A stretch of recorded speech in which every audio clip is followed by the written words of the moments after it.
Voilà, on va faire comme d'habitude halakha. Alors, halakha, on va faire une halakha à laquelle on ne pense pas tout le temps. C'est la proximité qu'il doit y avoir entre le fait de se laver les mains et la bracha. Il y a une Gemara qui nous dit immédiatement après le lavage des mains, il faut faire la bracha. Alors, on me demande de quoi il parle. De quoi, quel lavage de mains et quel bracha. Alors, il y a une opinion qui dit, est-ce qu'il s'agit du lavage des mains avant de manger du pain, lavage des mains et après bracha pour le pain, ou s'agit-il à la fin du repas, quand on se lave les mains pour enlever le sel de Sodome, et on doit faire ce lavage des mains juste avant le Birkat Hamazon. Donc il y a deux options. Lavage des mains avant de manger du pain et après manger du pain. Et alors à ce moment-là, il y a une question qui se pose. Qu'est-ce que ça veut dire? Ben, tout simplement que dès que tu as fait des tilas, tu dois faire motzi. Tu ne dois pas parler, traîner entre les deux. D'accord? Et le Shulchan Aruch, il dit, attends, mais comme c'est pas clair, la plupart des commentateurs de la Gemara, ils disent, mais non, il s'agit de la proximité entre le lavage des mains à la fin du repas avant le Birkat Hamazon. Pas de netila. Pas de manger du pain. Donc qu'est-ce qu'on fait? A priori, on fait attention à ne pas parler entre la netila et le pain.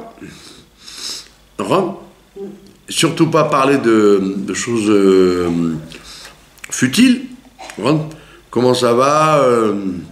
Qu'est-ce que tu penses de Trump? Est-ce que je sais, moi? Surtout pas ça. Mais, par contre, on te permettra de parler pour dire quelque chose qui est en rapport avec le repas. Que tu aurais oublié. Tu as oublié de mettre du sel sur la table, ou tu as oublié le pain, carrément. Ou tu as oublié un couteau, ou tu as oublié... D'accord? Donc tout ça, c'est permis. On ne permet pas de parler pour dire des futilités, mais on permet de parler pour quelque chose qui est en rapport avec le repas qu'on va faire. Maintenant, plus que ça, il y a écrit dans le Kriyat Shema, tu donneras à manger à ta bête et après tu mangeras. Tu donneras à ta bête à manger, après tu mangeras. Donc si brusquement j'étais en train de faire un netila et j'ai un perroquet ou un chat ou un chien ou des agneaux ou des poules, ce que je sais moi, des bêtes quoi, qui sont sous ma responsabilité. Et j'ai complètement oublié de leur donner à manger. Et je me rends compte qu'ils ont besoin de manger. C'est pas qu'ils peuvent attendre. La Torah, elle t'oblige, elle te dit avant de manger toi-même, avant de penser à manger toi-même, pense à donner à manger aux bêtes qui sont à ta charge. Alors, parce qu'il y a des gens qui disent non, ça parlait à l'époque où ils avaient des agneaux, des taureaux, etc. Je dis non, pas du tout. Même si tu as un perroquet à la maison, les poissons, c'est pas très urgent, parce que les poissons, ils peuvent attendre. Mais un chat, un chien, tous ces gens qui ont des animaux, les gens, ils n'aiment pas être seuls. Alors, au lieu d'avoir des compagnons humains, ils s'achètent des canaris ou des perroquets. Moi, je connais quelqu'un, il s'est acheté 5 perroquets, et il vit avec eux dans l'illusion, quoi.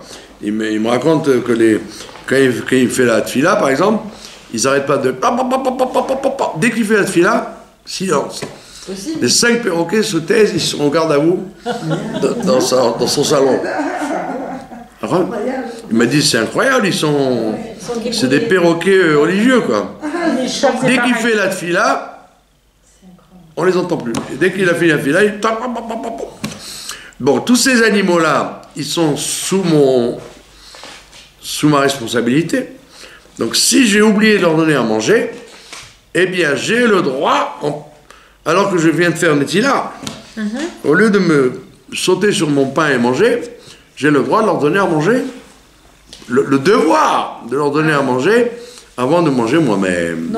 Et je retourne faire Netila. Non, c'est pas la peine, puisque tu l'as fait en toute permission. Et si tu t'es pas sali les mains entre-temps, en touchant des endroits sales, tu n'as pas besoin, tu fais tout de suite, tu fais motzi après.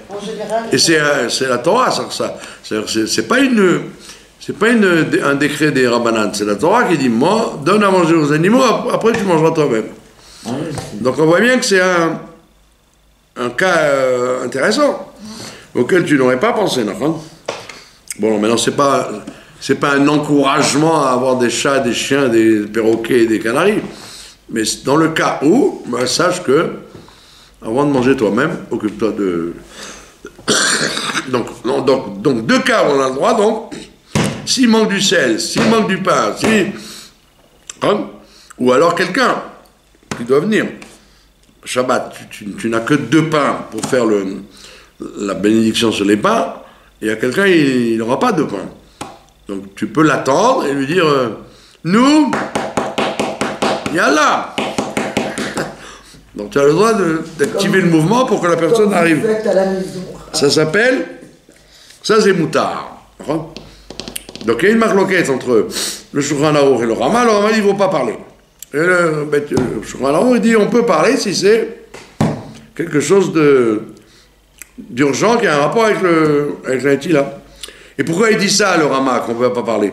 Parce qu'il sait très bien que si tu commences à parler, si on te permet de parler, tu vas commencer à te gratter la tête. Oui, c'est vrai, oui, j'ai pensé à ça, nanana. On te dit, tu vas arriver à rendre tes mains pas comme il faut.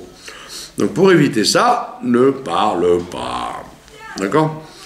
Deuxième option, on a dit, que l'interdiction de parler, c'est entre le lavage des mains après le repas, avant le Birkat Hamazon, ce qu'on appelle Maïm Acharonim, les dernières eaux.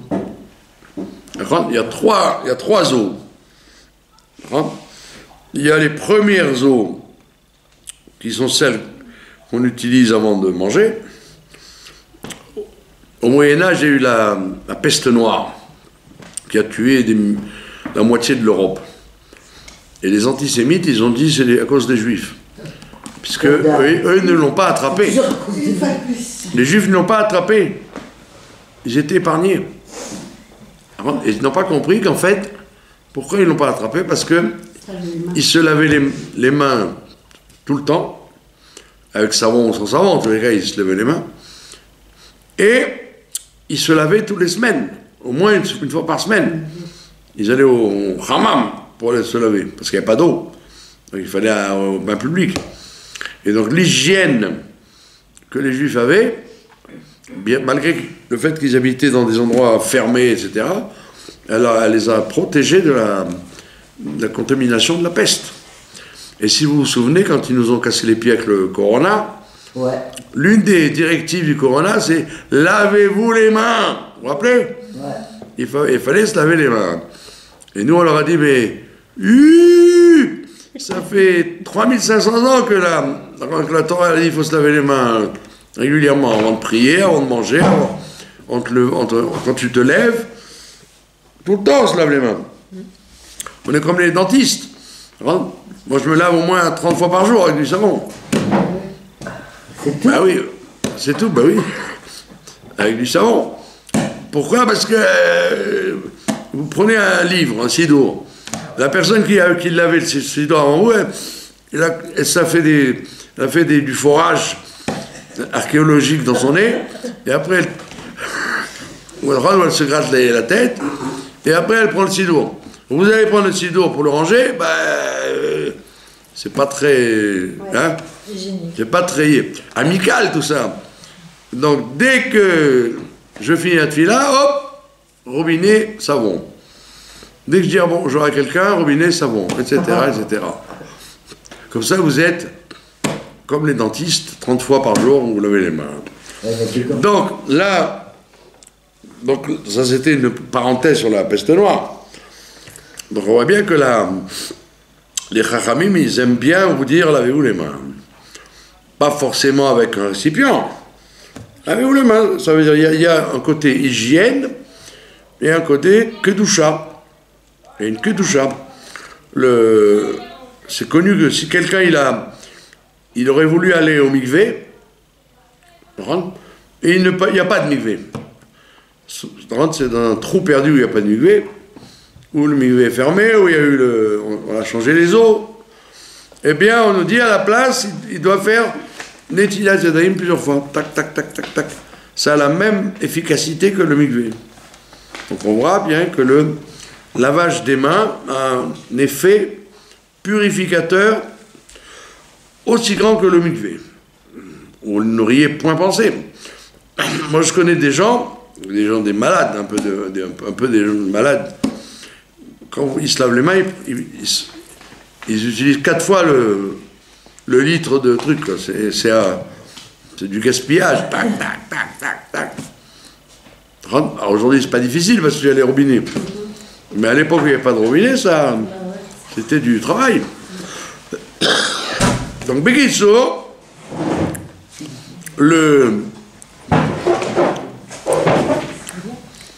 à l'époque, les gens mangeaient avec les doigts. Il n'y a pas si longtemps d'ailleurs. Les gens mangeaient avec les doigts. Au moyen, au temps en Orient,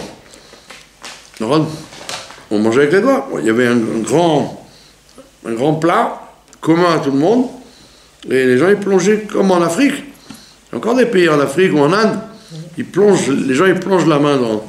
Ils mangent le riz ou ils mangent les Arabes aussi, hein.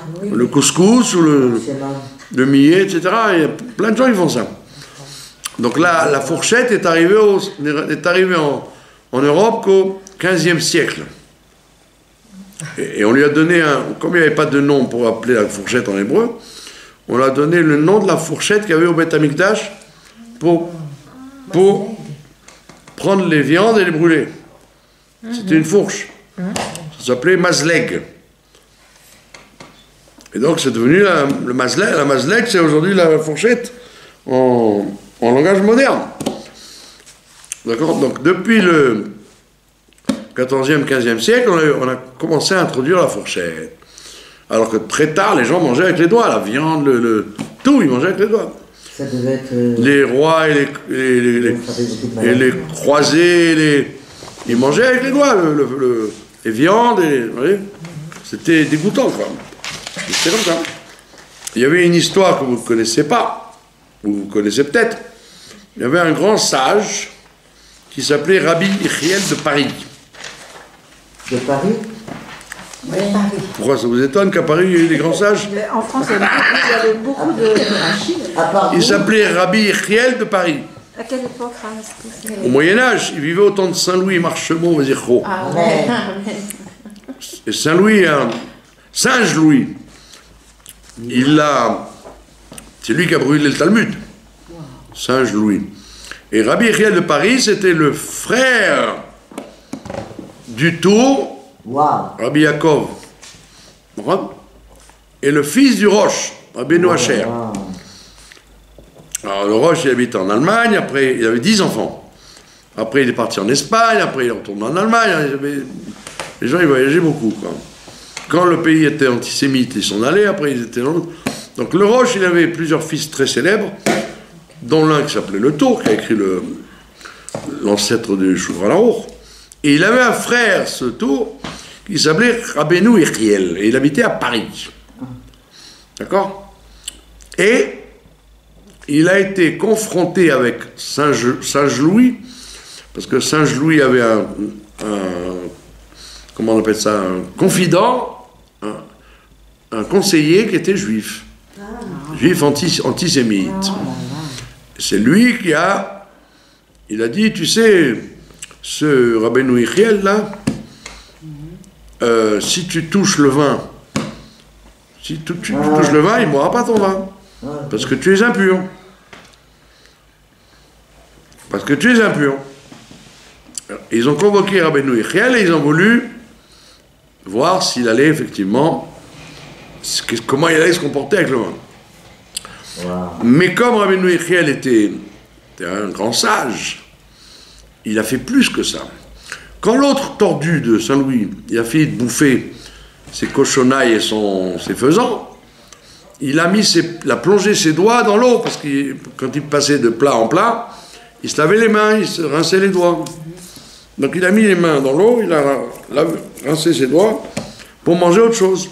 Et à ce moment-là, Rabbeinu Yechiel, il a bu l'eau devant Saint-Louis. Et l'autre Saint-Louis, il a dit à son conseiller, tu vois, tu es un idiot. Si déjà il est capable de boire l'eau où j'ai mis mes doigts, c'est sûr que mon vin, il le boirait. Et donc, Rabbeinu Yechiel, il a réussi à le berner.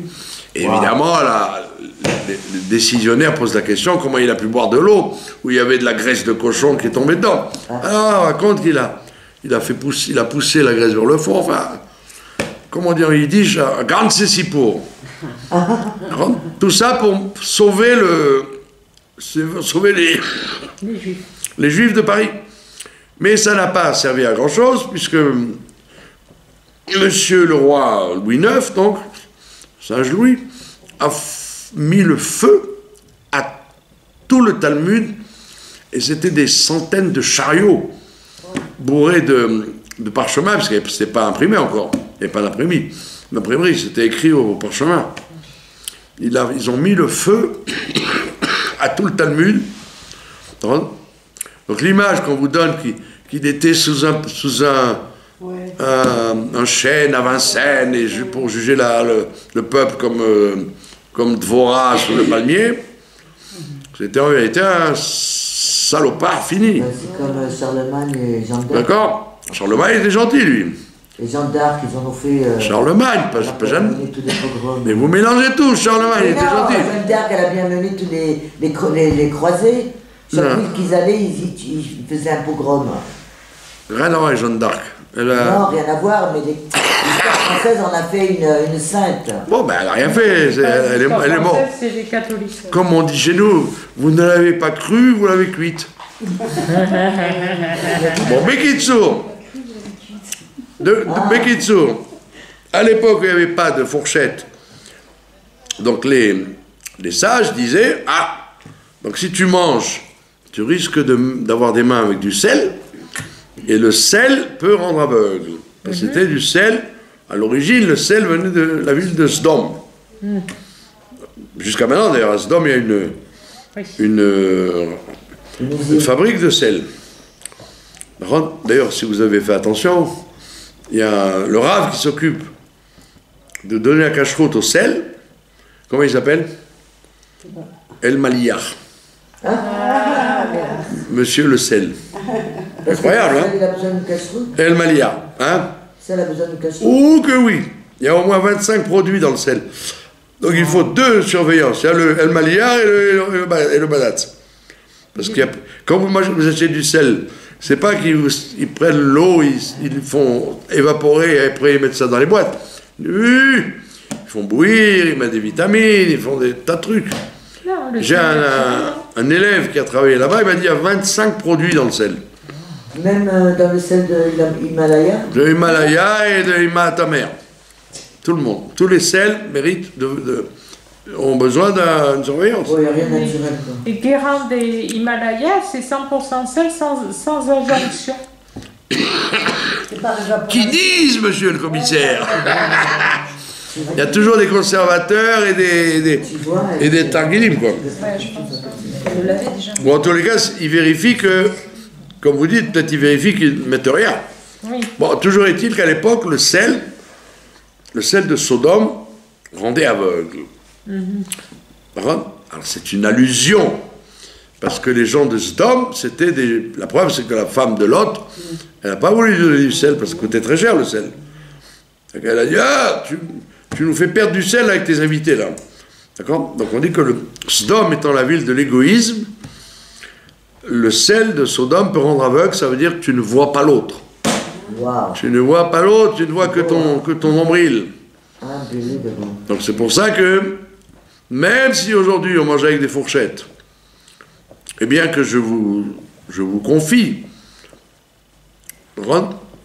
comme disent les fruits, je vous confie que quand vous mangez, essayez, expérimentez ça, mangez avec une fourchette, touchez pas le poisson, la viande, touchez rien, rien que la fourchette et le couteau. Posez la fourchette et le couteau après avoir mangé, sentez vos mains, ben vous sentez le poisson ou la viande. C'est sûr. Ça transmet. Ah bien, on dirait que ça court. Ouais, vous pouvez manger sans toucher du tout. Reposez la fourchette à la fin, sentez vos mains, vous dites, mais c'est marrant, ça sent le saumon, ça sent le poulet, ça sent incroyable. Donc bien que aujourd'hui on mange avec des fourchettes ou des cuillères et qu'on ne touche pas l'aliment direct, et que le sel de Sodome, ben, il n'y en a presque plus, il y en a où il n'y en a pas, malgré tout, la coutume veut que quand on a fini de manger, on se lave les mains. Ça s'appelle Maïm Achaonim. Donc on a dit il y a 3 eaux. Il y a l'eau du départ. L'eau du départ, c'est l'eau pour manger du pain. Ça s'appelle Maïm Rishonim. Il y a l'eau du milieu. C'est quoi l'eau du milieu? Un bon verre de vin. C'est quoi l'eau du milieu? C'est pour vous laver les mains entre le poisson et la viande. Voilà. Comme mélanger le poisson et la viande, ça, c'est dangereux. Comme ils font les Espagnols, ils mélangent le poisson et la viande dans la paella. C'est très dangereux de mélanger le poisson et la viande. Il y a les chassidés rougines, les chassidim qui ont une vaisselle de lait, une vaisselle de poisson, une vaisselle de viande. Ils mettent même la vaisselle, ils la confondent pas. Vous avez un Talmud Torah là, qui s'appelle Rougine, ils livrent à manger chez eux, ben vous voyez, la marmite, il y a écrit Dag. Ils ont 3 services, ça veut dire. Bon, le rôle des gens ne tiennent pas compte de ça, ils disent si c'est propre, tu peux manger le poisson ou la viande, le poisson ou le lait, etc. Tu peux mélanger, quoi. C'est pas, on n'est pas tellement scrupuleux d'avoir une vaisselle de poisson. D'accord? Mais se laver les mains, c'est obligatoire. Mais se laver les mains, c'est une grande mitzvah. Moi, Entre le poisson et la viande, de préférence, oui. Et comme elle a dit très justement, avec un bon verre de vin au milieu, quoi. Parce qu'il faut se laver les mains et se rincer la bouche. Alors soit vous mangez un morceau de pain. Ouais. Entre l'un et l'autre, vous mangez un morceau de pain, ou une salade, quelque chose qui est ni poisson ni viande, ou vous buvez un verre de quelque chose. D'accord? Et il y en a qui se lavent les mains carrément. Entre le poisson et la viande, ça s'appelle Maïm Emtsaïm, les eaux du milieu. Et à la fin du repas, il y a les 3e eaux qu'on appelle Maïm Acharonim. D'accord? Vous voyez que donc, dans le judaïsme, on utilise beaucoup l'eau, quoi. L'eau est très très indispensable. Et comme Dieu est bon avec nous, il a inventé l'eau courante, qu'il n'y avait pas il y a si longtemps que ça. Oui, c'est pour ça. Il n'y a pas si longtemps que ça, il n'y avait pas d'eau courante dans les magasins, dans les maisons. Ne parlons pas de Russie et Pologne, où ils n'ont toujours pas d'eau courante. C'est des pays sous-développés. Des fois, vous avez des endroits où il n'y a pas d'eau courante, il faut aller chercher, pomper l'eau à la rivière. Donc en Occident, moi je me rappelle, j'avais des vieux Figaro des années 50, 60, il y avait écrit appartement, boulevard des Capucines, toilette à l'extérieur et eau courante. Ou eau à l'étage. Hein? Ou à l'étage. Oui, c'était... L'eau, elle était dans le... Moi, j'ai encore vu des Alors, il y avait... immeubles, il y avait le robinet d'eau, il était sur le palier. Voilà. Ben, moi j'habitais dans notre Et tu avais 3-4 appartements, ils avaient un robinet d'eau. Voilà, c'est ça. Donc, dans le judaïsme, l'utilisation de l'eau est très fréquente. Et donc, le bon Dieu nous a fait un grand cadeau de nous amener l'eau courante. Et pour nous c'est même pas concevable. Quand tu vas au robinet, la salle de bain, cuisine, toilette, tu as partout des robinets, ça semble naturel.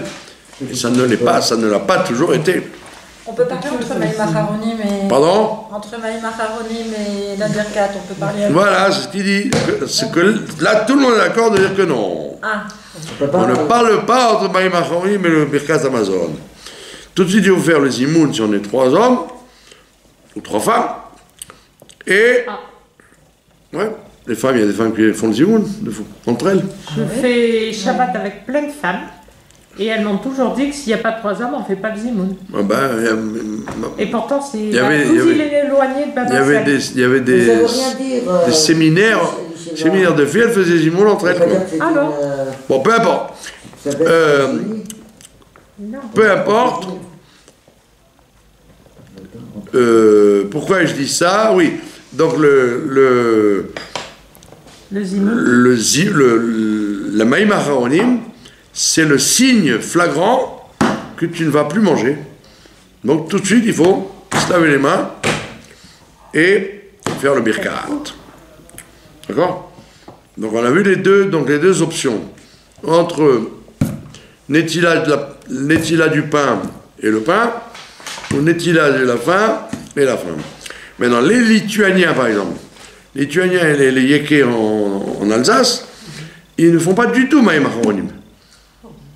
Ils disent non, il n'y a plus de... On mange avec des fourchettes et il n'y a plus de sel de Sodome ni Marzipo. Donc c'est un minag qui n'est pas fait par tout le monde. C'est Farad, ils font pas ça. C'est Farad, ils font. Au contraire, non seulement ils font, mais ils crient. Maïm Aharonim Chovar. Pour dire une halakha avant de faire le birkat. C'est Farad, c'est les grands shows du Maïm Aharonim. Et ils font ça bien avec le robinet et tout. D'accord. Il y en a qui font ça comme ça, il y en a qui font ça très bien. Et il y en a qui ne font pas du tout. La pluralité, comme on l'a vu l'autre fois, la pluralité 180 degrés des coutumes du Ham Israël. J'ai entendu que si c'est miraculeux qu'il y ait un seul judaïsme. Il devrait y en avoir 350 avec tous les peuples, toutes les communautés, toutes les coutumes. Alors, oui. Que si on avait le choix, si on n'avait pas assez d'eau par exemple, et qu'on n'avait pas le choix de faire ou Maïm Aharonim ou Netilat avant le Motsi, il valait mieux garder l'eau pour faire Maïm Aharonim. J'ai entendu ça. Ouais, je ne sais pas où c'est écrit, mais je sais ouais, non, mais il faut que Dieu préserve d'arriver à une situation pareille. C'est vrai, c'est vrai. Il y en a qui disaient que c'était... C'est peut-être très important. Par contre, il ne faut pas mettre beaucoup, je sais, il faut mettre très peu. Non, il y en a qui ne mettent pas beaucoup, et il y en a qui se lavent carrément les mains. Ah oui. 180 degrés, vous voulez toutes les chitotes, il y a toutes les chitotes qu'on veut. Okay. C'est pour ça que vous voyez, surtout qu'aujourd'hui qu'on vit dans le kibbutz galouyot, le rassemblement de toutes les communautés du monde, vous avez des minagim, mais de tirer par les non, oui, vous savez, ça sort des fois. Vous avez les Syriens, par exemple. Les Syriens, ils n'allumaient pas un shamash à Hanouka. Ils allumaient 2 shamash. Et ils disent, mordicus, bien sûr, on met 2 shamash. Pourquoi? De peur que vous vous serviez du premier shamash. Parce que le shamash, c'est fait pour pas utiliser les bougies. Donc on met un shamash. Et eux, ils avaient peur qu'on utilise le shamash, donc ils mettaient un 2e shamash. Et vous pouvez leur dire, ils vont dire, oh, mais laisse-moi tranquille, j'allumerai 2 shamash jusqu'à un moment. Vous voyez, vous pouvez trouver une profusion de coutumes qui sont les résultats de la vie des communautés à travers les siècles et les ans. Voilà. Qu'est-ce qu'il reste à dire?